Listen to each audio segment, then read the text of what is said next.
Bonjour à toi et bienvenue dans ce nouvel épisode de l'Odyssée intérieure. Aujourd'hui, on va parler de l'influence des émotions sur ton quotidien. Alors, les émotions, ce sont des réactions parfois incontrôlables qui peuvent nous faire passer du rire aux larmes en un instant. Elles peuvent nous donner des ailes ou, au contraire, nous clouer au sol.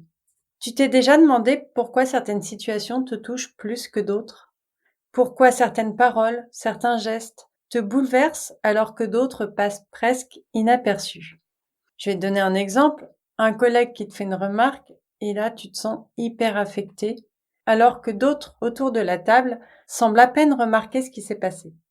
Pourquoi cette différence de réaction? Ces questions sont importantes et on va y répondre aujourd'hui. Nos émotions, en réalité, elles viennent pas de nulle part. Elles sont le résultat de notre histoire, de nos expériences passées et même des petits moments de notre enfance qu'on a peut-être oubliés. Et c'est fascinant de voir à quel point notre passé peut encore influencer notre présent. Aujourd'hui, on va voir comment nos émotions se forment, pourquoi elles sont parfois si intenses, l'impact qu'elles peuvent avoir sur notre vie, sur nos relations, sur nos choix et surtout comment on peut apprendre à les comprendre et à mieux vivre avec. Parce que oui, nos émotions peuvent être de précieux alliés si on sait les écouter et les gérer. Les gérer, c'est-à-dire mieux vivre avec. Parce qu'apprendre à comprendre nos émotions, c'est faire un pas vers une meilleure connaissance de soi et des autres.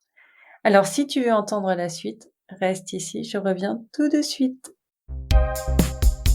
Coucou, c'est Erika. Dans ce podcast, je t'invite dans un espace où on parle de liberté, mais pas n'importe laquelle. Je te parlerai pas de liberté financière ou géographique, mais de celle qui te permet de te libérer de tes peurs, du regard des autres et surtout de ton propre regard sur toi-même. C'est une odyssée intérieure vers la connaissance de soi et une meilleure gestion des émotions. Après avoir vécu un bouleversement majeur, j'ai réalisé combien nos émotions, nos petits et grands traumas, façonnent notre estime de soi.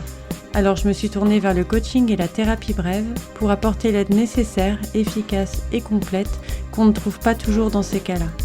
Alors je te souhaite la bienvenue dans ce podcast et c'est parti pour l'épisode.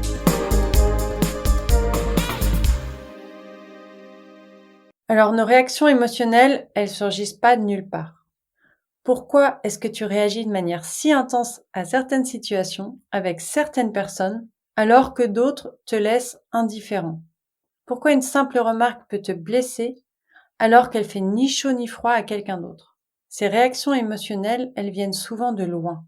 Elles sont ancrées dans nos expériences passées, nos souvenirs et nos apprentissages.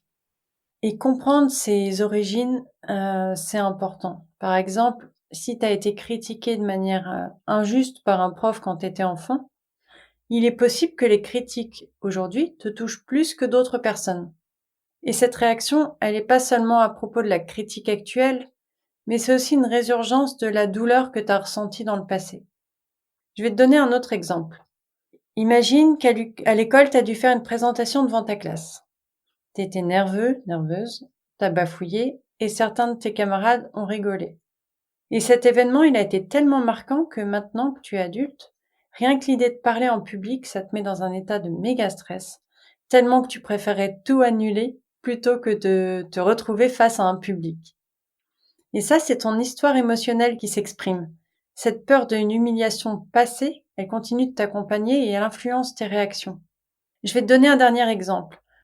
Supposons que tu as eu une relation amoureuse très douloureuse dans le passé. Peut-être que tu as été trahi ou que tu as vécu une rupture particulièrement difficile.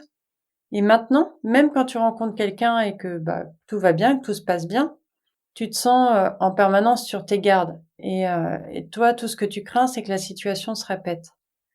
Alors du coup, tu as du mal à faire confiance, tu as du mal à t'ouvrir.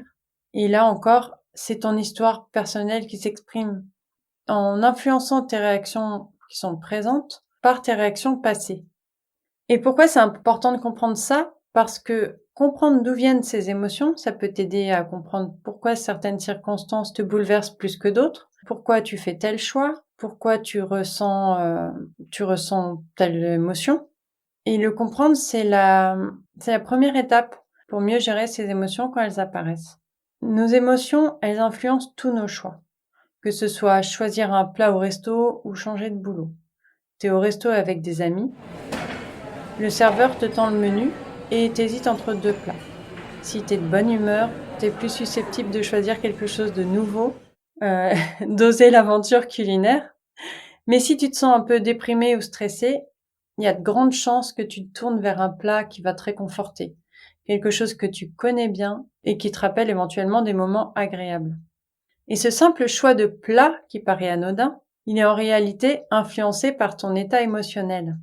Et ça s'arrête pas là. Quand je te dis que nos émotions jouent un rôle dans toutes nos décisions, qu'elles soient petites ou grandes, ça va être la même chose si tu envisages de changer de job. Ça, c'est une décision énorme. Eh ben, si tu te sens confiant et optimiste, tu vas te dire, allez, je me lance, je peux le faire. Ça va être top, je vais découvrir de nouvelles choses. Enfin, tu vas y aller avec enthousiasme, quoi. Mais si tu es coincé entre tes doutes et tes peurs, là, tu vas probablement te dire, ah non, c'est pas le moment, ou mais si ça marchait pas, qu'est-ce que je vais faire? Tu vas imaginer le pire, en fait. Et c'est pareil pour les relations. Mais d'une manière générale, on jongle souvent entre ce que notre cœur nous dit et ce que notre tête pense être le mieux. Et ça peut être ça peut être vécu comme un vrai tiraillement, un duel permanent. Si tu as l'occasion d'avoir une promotion que tu attends depuis des mois, là, ton cœur, il va te dire: «Ouah, c'est une opportunité de la vie, vas-y, fonce!» Mais ta tête, elle va te rappeler toutes les responsabilités supplémentaires et les sacrifices que ça implique. Et tu vas te dire: «Est-ce que c'est vraiment le bon moment? Et si je me plante?» Enfin, comme pour le changement de job. De toute façon, qu'on voit négatif, c'est négatif dans tout. Et trouver un équilibre entre les 2, ça demande de prendre du recul pour mieux comprendre. Comprendre non seulement ce que tu ressens, mais aussi pourquoi tu le ressens et comment ces émotions, elles influencent ta vision des choses et tes actions. Alors parfois, il faut juste se poser, respirer un bon coup et écouter ces 2 voix, qui sont à l'intérieur de nous. Mais c'est pas facile parce qu'elles peuvent être contradictoires, certes, mais c'est nécessaire. Parce que c'est nécessaire pour prendre, des décisions qui te correspondent vraiment, en fait. Puis il y a aussi la notion de biais émotionnel. Ça, c'est par exemple après une dispute avec ta partenaire, il y a des fois où tu vas te sentir tellement blessé ou tellement énervé que tu vas envisager de tout quitter. Et ton émotion immédiate de tristesse ou de colère, elle prend le dessus. Et là, tu as oublié toutes les bonnes choses de votre relation. Tu es vraiment fixé sur ce qui va pas, sur cette émotion qui déborde et tu veux juste qu'elle s'arrête, en fait. Et c'est là que prendre du recul, c'est important parce que en te posant et en réfléchissant à froid, tu peux voir la situation sous un autre angle et faire un choix plus réfléchi. D'ailleurs, on dit toujours de jamais prendre de décision importante sous le coup de l'émotion, mais d'attendre 3 jours. Donc si tu veux acheter ce jean qui te fait tellement envie parce que tu as envie de te sentir belle ou beau et qu'il est très bien sur le mannequin, demande-toi, est-ce que je veux l'acheter parce que là, maintenant, j'ai besoin de me sentir belle, beau, ou parce que j'en ai besoin? Et si c'est le cas, comment je peux faire pour me sentir mieux dans ma peau autrement et durablement? Que ça soit économiquement, que ça soit écologiquement, que ça soit à tout niveau, je pense que ça mérite de se poser la question. Et c'est là que je veux te parler de l'importance de la prise du recul, parce que comprendre nos émotions, c'est comme pour quelqu'un qui est pas habitué, pour quelqu'un qui ne s'est jamais penché sur le sujet, c'est un peu apprendre une nouvelle langue. Et comme tout, en fait, il faut du temps, il faut de la pratique. Mais plus tu prendras conscience de ce que tu ressens et de pourquoi tu le ressens, plus tu deviendras capable de prendre du recul et de mettre en œuvre ce qui est nécessaire.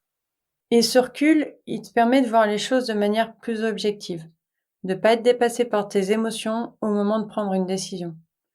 Si tu veux acheter une maison et que tu te sens pressé par le temps ou influencé par la peur de manquer une bonne affaire, là, tu risques de prendre une décision hâtive. Mais si tu prends le temps de te poser, d'analyser tes émotions de manière rationnelle, tu peux éviter de tomber dans ce piège et faire un choix qui correspond vraiment à tes besoins et à tes moyens. Et c'est pas toujours d'équilibrer émotion et raison dans nos choix. Parce que dans la vie, cette balance entre le cœur et la raison, elle se manifeste, comme je te disais, dans toutes nos petites décisions, en fait. Ça va être choisir de faire du sport après une journée de travail. Ça va dépendre de ton état émotionnel.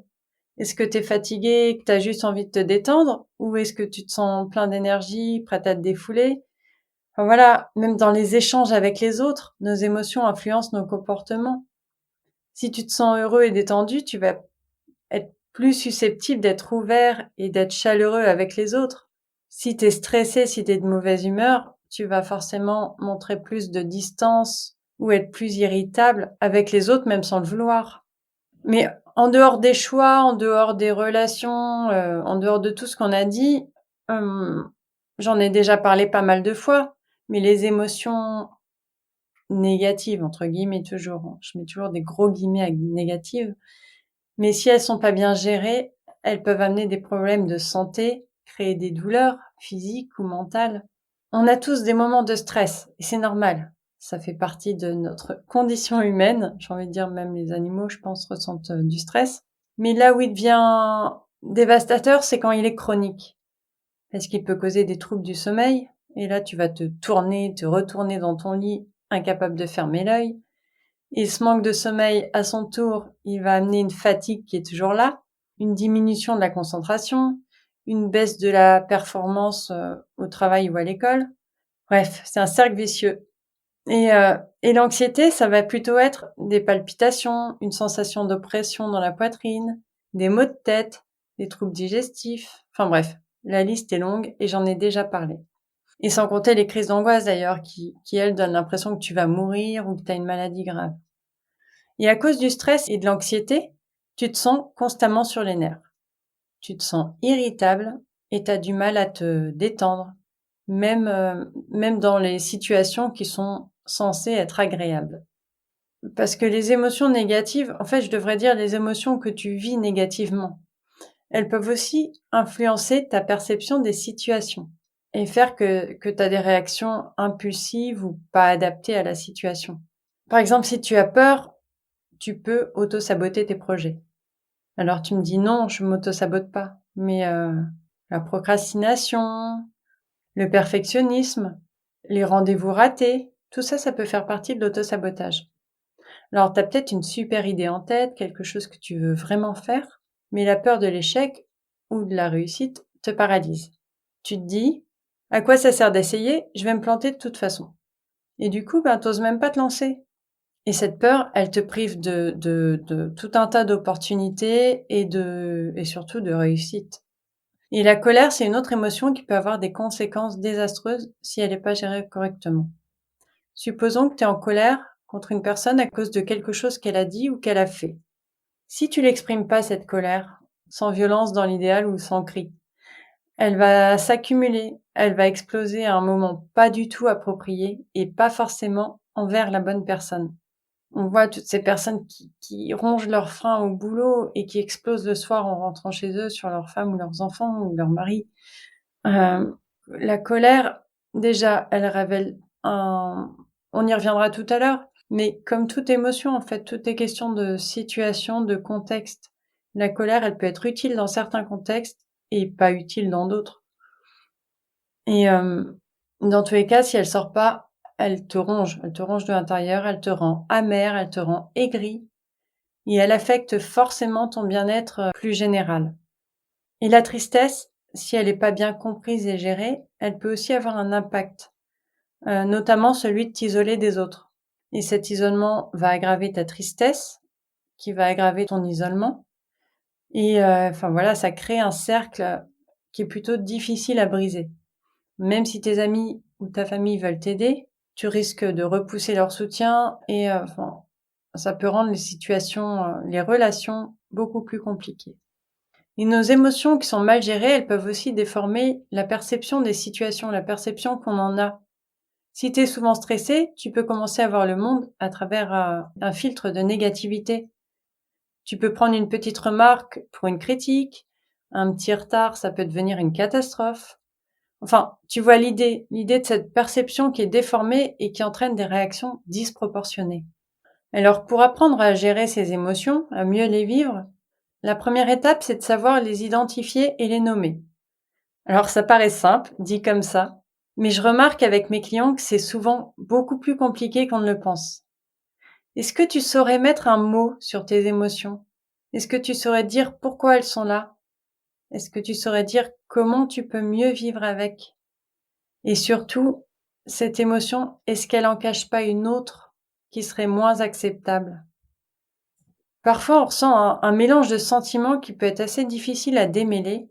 Je sais pas, comme une boule de fil de laine avec laquelle ton chat aurait joué toute la journée, tu vois? Le truc, tout qui s'étale, qui est tout emmêlé, qui est un enfer à à remettre en ordre. Voilà, imagine une situation où tu te sens tendu et frustré. Est-ce que c'est de la frustration? Est-ce qu'il n'y a pas aussi un peu de peur, de colère ou de tristesse? Si une situation te vient en tête là, prends un petit moment maintenant pour vraiment réfléchir à ce que tu ressens. Tu peux te demander qu'est-ce qui m'a dérangé, qu'est-ce qui m'a énervé, pourquoi ça me touche autant? Et dis-moi, si tu le souhaites, ce qui en est ressorti de ces questions. Qu'est-ce que tu as pu trouver? Est-ce que tu as pu y répondre déjà? Et ce que tu as trouvé, si cette question t'a aidé aussi, dis-moi. Dans tous les cas, il faut vraiment garder en tête que nos émotions, ce sont des indicateurs. Un peu comme des panneaux sur la route, enfin, sur ta route, à toi. Ces indicateurs, ils te donnent des informations sur toi, sur tes besoins, sur tes envies, sur ce qui compte pour toi et sur tout ce qui se passe autour de toi. Par exemple, si tu te sens nerveux avant de prendre la parole en public, peut-être que cette nervosité, elle t'indique que tu as peur de l'échec, que tu as peur du jugement, que tu as peur de décevoir une personne en particulier, que tu as peur peut-être aussi d'avoir du succès, d'être applaudi, j'en sais rien. Ça, c'est toi qui... Ça dépend des personnes, les peurs sont différentes, mais ça peut être une de ces raisons. Si tu te sens en colère quand quelqu'un te coupe la parole, c'est peut-être que tu te sens ignoré, tu te sens pas respecté. Et en comprenant ces signaux, tu peux commencer à voir tes émotions non pas comme des trucs à éliminer, mais plutôt comme des guides, je te disais, comme des infos. Et développer son intelligence émotionnelle, c'est apprendre à comprendre et à intégrer ses émotions de manière équilibrée dans ta vie. Ça veut pas dire que tu dois toujours être joyeux ou éviter absolument les émotions négatives. C'est pas du tout ça. Parce que on a tous et on aura toujours des moments de joie et des moments de tristesse, des moments de colère. Et en fait, les émotions, elles sont pas interdites. Enfin, c'est pas mal d'en ressentir. Au contraire. Mais l'intelligence émotionnelle, c'est plutôt d'apprendre à reconnaître ce que tu ressens, à comprendre pourquoi tu le ressens et à utiliser ces informations pour te guider dans tes actions et dans tes choix. Si tu es en colère contre quelqu'un, au lieu de laisser cette colère te pousser à dire ou à faire des choses que tu pourrais regretter, tu peux prendre un moment d'introspection pour réfléchir à ce que cette colère te dit vraiment. Peut-être qu'elle te montre que tu te sens trahi, que tu te sens incompris, que tu te sens pas respecté. Et en identifiant ces sentiments, tu peux ensuite choisir de parler à cette personne en exprimant ce que tu ressens et en cherchant une solution ensemble. L'intelligence émotionnelle, c'est aussi apprendre à écouter les émotions des autres. Quand quelqu'un va exprimer sa frustration ou sa tristesse, tu peux utiliser ton vécu émotionnel pour mieux comprendre ce qu'il ressent, par exemple. En fait, l'intelligence émotionnelle, ça permet de créer des relations plus profondes et plus authentiques parce qu'elles sont basées sur la compréhension et sur l'empathie. Mais alors, comment développer son intelligence émotionnelle? Alors, je te propose de prendre quelques minutes chaque jour pour te concentrer sur tes pensées et sur tes émotions sans les juger. D'accord? L'idée, c'est vraiment pas de juger, de se dire je devrais pas ressentir ça, mais c'est de se dire qu'est-ce que je ressens, qu'est-ce qu'elles veulent me dire, et ça, tu pourras avoir une idée en prêtant attention aux pensées qui les accompagnent, ou encore mieux, aux pensées qui les ont déclenchées. C'est pas facile au début, c'est pas toujours facile d'ailleurs, mais de se dire quelle est la pensée qui a déclenché cette émotion, déjà ça c'est un gros indice sur ce qui se passe. Et prendre ce temps pour analyser tes pensées et tes émotions, déjà ça te permettra de commencer à mieux les comprendre et à les accepter. C'est vraiment la base. Et une fois que tu les auras comprises, enfin que tu pourras mettre un mot dessus, tu pourras les exprimer de manière claire et respectueuse. en exprimant ce que tu as ressenti et quel est ton besoin. Par exemple, je me suis sentie agressée ou humiliée, ou ce que tu veux, et j'aimerais que la prochaine fois tu me fasses ces remarques en dehors de la réunion, ou tout simplement que tu évites ce genre de remarques. En fait, c'est juste dire: «Je ressens ça, j'ai besoin de ça, quelle solution on peut trouver ensemble?» Et ça, ce petit truc, ça te permettra de répondre de manière réfléchie et empathique et peut-être moins impulsive. Parce que tes émotions, elles sont pas là pour te compliquer la vie. Elles sont là pour t'aider à mieux comprendre tes besoins, tes valeurs. Et en développant ton intelligence émotionnelle, tu pourras avancer en te connaissant mieux, non seulement toi, mais aussi les autres. Alors aujourd'hui, on a vu comment nos émotions sont enracinées dans notre passé, comment elles influencent nos choix et pourquoi il est important de les comprendre pour mieux les gérer. On a commencé par parler des origines de nos réactions émotionnelles, en voyant comment nos expériences passées influencent nos émotions actuelles. On a discuté de l'impact des émotions sur nos décisions. On a vu comment nos émotions peuvent influencer nos choix. On a aussi parlé du conflit entre ce que notre cœur nous dit et ce que notre tête pense être le mieux, et de l'importance de trouver un équilibre entre les deux. On a abordé les conséquences des émotions mal gérées, de l'importance de reconnaître et de gérer nos émotions pour éviter ces effets négatifs. Et enfin, on a vu comment identifier et nommer nos émotions, comprendre qu'elles sont les indicateurs de notre passé et développer notre intelligence émotionnelle pour mieux les intégrer dans notre vie. Et je t'encourage à prendre le temps d'explorer tes émotions, de les nommer et de réfléchir à leur origine. C'est essentiel pour mieux te comprendre et mieux comprendre les autres.